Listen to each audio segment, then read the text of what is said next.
एक गांव में रहती थी एक छोटी सी बच्ची जिसका नाम था मीरा। उसे पढ़ना लिखना बहुत पसंद था, पर उसे कहानियाँ सुनना उससे भी ज्यादा पसंद था। मीरा की दादी माँ कहानियों की धनी थी। हर रात मीरा दादी माँ के बगल में लेटकर कहानियों की दुनिया में खो जाती थी। दादी माँ जंगल के राजा, चालाक लोमड़ी, बहादुर राजकुमार और जादुई परियों की कहानियाँ सुनाती थी।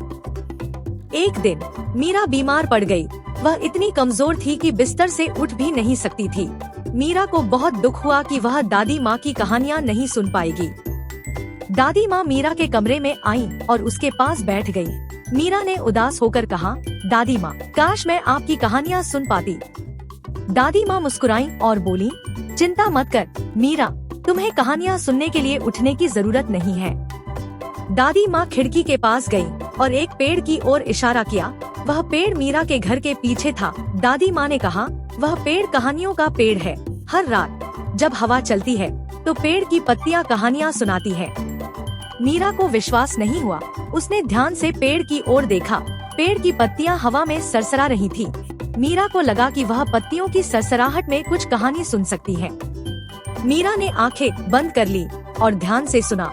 उसे हवा में कहानियों के टुकड़े सुनाई देने लगे। जंगल के राजा की दहाड़, चालाक लोमड़ी की हंसी, राजकुमार के घोड़े की टापों की आवाज। मीरा बहुत खुश हुई। वह जानती थी कि दादी माँ ने सच कहा था। अब हर रात मीरा कहानियों के पेड़ की पत्तियों की सरसराहट सुनती थी और जादुई दुनिया में खो जाती थी।